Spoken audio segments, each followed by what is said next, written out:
In your introductory remarks, you already touched upon the tragedy unfolding in the Middle East, and accordingly, the consequences of these events, including in the energy sector. And in this connection, I have a question. I would like to hear your comment on the statement by the European Commissioner for Energy, Dan Jørgensen, who stated that the European Union must stick to the decision to renounce energy resources from the Russian Federation, despite high energy prices in Europe. It feels like freezing off one's ears just to spite one's elders. What ears are we talking about?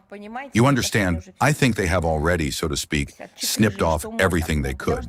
The forced renunciation of Russian energy resources is embedded in the foundation of the political programs of the current European Commission. It's simply ingrained. It's like, factory settings. It is obvious that the restoration of energy dialogue with our country would mean admitting the complete failure of the restrictive measures previously introduced against the Russian energy sector. And in this regard, there is nothing surprising about the fact that representatives of the European Commission insist on the impossibility of resuming regular energy supplies from Russia. Here, Ursula von der Leyen, during plenary debates in the European Parliament a couple of days ago, on March 11th, stated that, direct quote, "A return to Russian fossil fuels would be a strategic mistake." I beg your pardon, a mistake for whom? Why? For European citizens, 1 in 10 of whom cannot afford to heat their homes sufficiently?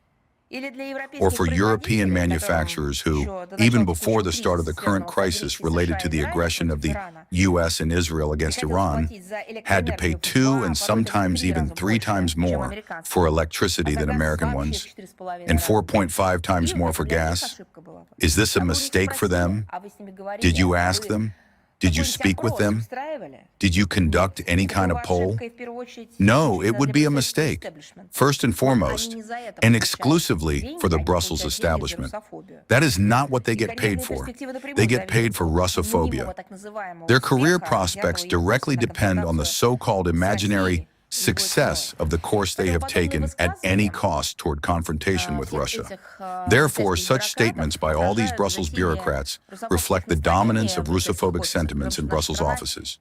This is despite the fact that our country has never, I will emphasize once again, as I do every time, refused mutually beneficial energy cooperation with reliable partners, including those in Europe. I will also remind you that on March 9th, during a meeting on the situation in the global oil and gas market, Russian President Vladimir Putin once again outlined our approaches to this issue. He spoke of the readiness for joint work, provided there is a rejection of politicization. From Brussels, however, directly opposite signals continue to arrive. Only these are not the signals of people. This is not about citizens and business, not about entrepreneurs and hard workers.